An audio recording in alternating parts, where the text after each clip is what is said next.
Friends, ഇന്ന് നമ്മൾ എത്തിയിരിക്കുന്ന Malabar wedding special welcome ഡ്രിങ്കുമായാണ്. ഈ ചൂട് കാലത്ത് നമുക്ക് തണുപ്പേകാൻ പറ്റിയ സൂപ്പർ ഡ്രിങ്കാണിത്. ഐസ്ക്രീം ഇല്ലാതെ ഐസ്ക്രീമിൻ്റെ ടേസ്റ്റ് വരുന്ന ഒരു ഡ്രിങ്കാണിത്. ഇതിൻ്റെ മെയിൻ ഇൻഗ്രീഡിയൻറ്റ് കസ്റ്റേർഡ് പൗഡറാണ്. നമുക്ക് കസ്റ്റേർഡ് മിൽക്ക് ഉണ്ടാക്കാൻ തുടങ്ങാം. അതിനായിട്ട് 1 ലിറ്റർ പാലിനടുത്ത് തിളപ്പിക്കാൻ വെച്ചിട്ടുണ്ട്. അതിൽ നിന്നൊരു കുറച്ച് പാല് മാറ്റി വെച്ചിട്ടുണ്ട്. അതായത് ഈ കസ്റ്റേർഡ് പൗഡർ മിക്സ് ചെയ്തെടുക്കാൻ വേണ്ടിയാണ്. നമുക്ക് പാല് തിളപ്പിക്കാൻ പാൽ ഇളക്കി വേണം തിളപ്പിക്കാൻ.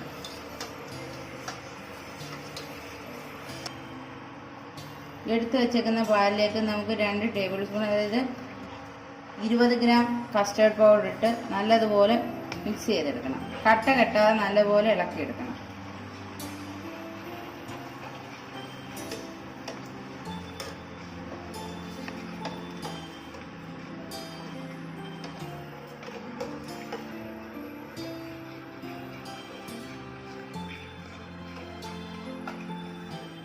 കട്ട കെട്ടിയ പാലിലേക്ക് ചേർക്കുമ്പോൾ ഇത് പെട്ടെന്ന് കട്ടയാവും, പിന്നെ മൊത്തത്തിൽ കട്ട പോലെ ആയിപ്പോൾ. അതുകൊണ്ടാണ് സെപ്പറേറ്റ് ഇത് മിക്സ് ചെയ്തെടുക്കുന്നത്. ഇതിവിടെ കട്ടയൊന്നുമില്ലാതെ നല്ല സ്മൂത്തായിട്ട് കിട്ടിയിട്ടുണ്ട്. ഇനി ഇത് നമുക്ക് മാറ്റി വെക്കാം. പാല് നല്ലതുപോലെ ചൂടായിട്ടുണ്ട്. ഇനി ഇതിലേക്ക് നമുക്ക് 3 ടേബിൾ സ്പൂൺ പഞ്ചസാര ഇട്ട് കൊടുക്കാം. പഞ്ചസാരയൊക്കെ നിങ്ങളുടെ മധുരത്തിനനുസരിച്ച് മാറ്റിക്കണം. ഞാൻ വാനില ഫ്ലേവറിന്റെ കസ്റ്റേർഡ് പൗഡറാണ് എടുത്തേക്കുന്നത്. നിങ്ങൾക്ക് ഏത് ഫ്ലേവർ വേണേലും ഉപയോഗിക്കാം.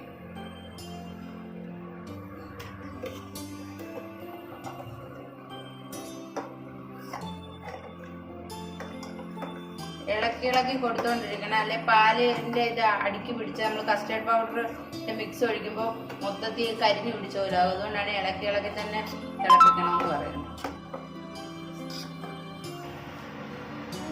നമ്മുടെ പാലിവിടെ തിളച്ചു തുടങ്ങിയിട്ടുണ്ട്. ഇനി തീ വളരെ കുറച്ചിട്ട് ഈ കസ്റ്റേർഡിന്റെ മിക്സ് നമുക്ക് ഇതിലേക്ക് ഒഴിച്ചു കൊടുക്കാം. ഇളക്കി വേണം ഒഴിച്ചു കൊടുക്കാൻ, അല്ലെങ്കിൽ കട്ട കെട്ടും. അതിനുശേഷം നമുക്കൊരു 3-4 മിനിറ്റ് ഇത് നല്ലപോലെ കുറുക്കിയെടുക്കാം. എന്നിട്ട് ഈ കസ്റ്റേർഡിന്റെ ആ പച്ചമണം മാറി നല്ലതുപോലെ വേവണം. അതിനു വേണ്ടിയാണ് ചെറുതീയിലിട്ട് ഇങ്ങനെ എടുക്കുന്നത്. കൈ വിടാതെ ഇളക്കി കൊടുക്കണം, അല്ലെങ്കിൽ കട്ട പിടിക്കും.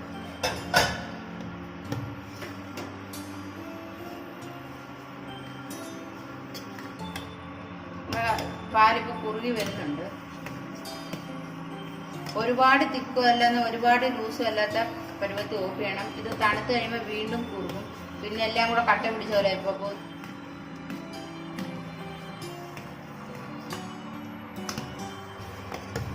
നമ്മുടെ കസ്റ്റേർഡ് മിക്സ് ഇവിടെ റെഡി ആയിട്ടുണ്ട്.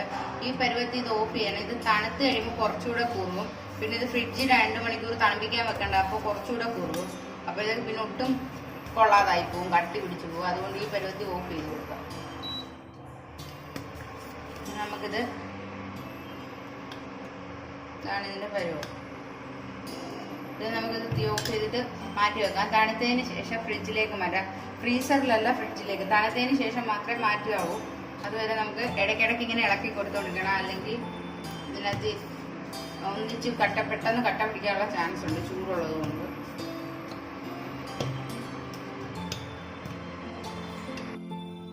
നമ്മുടെ കസ്റ്റേർഡ് മിക്സ് ഇവിടെ 2 മണിക്കൂർ ഫ്രിഡ്ജിൽ വെച്ച് നല്ലപോലെ തണുപ്പിച്ചെടുത്തിട്ടുണ്ട്.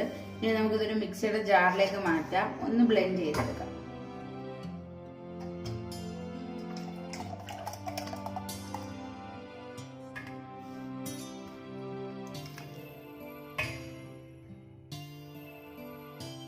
അത് നമ്മൾ അടിച്ചെടുത്തിട്ടുണ്ട്. ഇനി നമുക്കിതൊരു ഗ്ലാസ്സിലേക്ക് സെർവ് ചെയ്യാം. അതിനായി നമുക്ക് ഒന്നുകിൽ നിങ്ങൾക്ക് ഐസ് ഇട്ട് ബ്ലെൻഡ് ചെയ്യാം, അല്ലെങ്കിൽ ഐസ് ക്യൂബ് സെർവ് ചെയ്യുമ്പോൾ ഇട്ട് കൊടുക്കാം. ഞാനിപ്പോൾ സെർവ് ചെയ്യുമ്പോഴാണ് 2 ക്യൂബ് ഇട്ട് കൊടുക്കുന്നത്. ഞാനിവിടെ കസ്കസ് വെള്ളത്തിൽ കുതിർത്ത് വെച്ചിട്ടുണ്ട്, അതായത് സബ്ജ സീഡ്സ്. ഇത് കുറച്ച് നമുക്ക് ഇതിലേക്ക് ഒരു 2 ടേബിൾ സ്പൂൺ ഇട്ട് കൊടുക്കാം.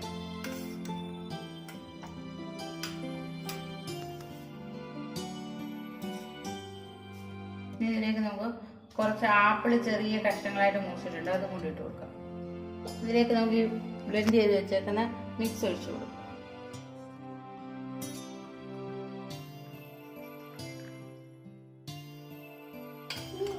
വീണ്ടും കുറച്ച് കസ്കസ് ഇട്ട് കൊടുക്കാം. അതിൻ്റെ പുറത്തേക്ക് കുറച്ച് ആപ്പിൾ കഷ്ണങ്ങൾ ഇട്ട് കൊടുക്കാം. വീണ്ടും നമുക്ക് മിക്സ് കുറച്ച് ഒഴിച്ചു കൊടുക്കാം.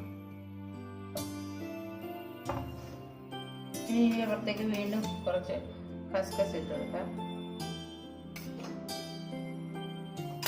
നമ്മൾ കുറച്ച് ബദാം ഇവിടെ നുറുക്കി വെച്ചിട്ടുണ്ട്, അതും കൂടെ ഇതിൻ്റെ പുറത്തേക്ക് വിതറി കൊടുക്കാം. നിങ്ങൾക്ക് ബദാമിനോ അണ്ടിപ്പരിപ്പോ എന്ത് വേണമെങ്കിലും ഇട്ട് കൊടുക്കാം. ഞാനിപ്പോൾ ബദാമാണ്.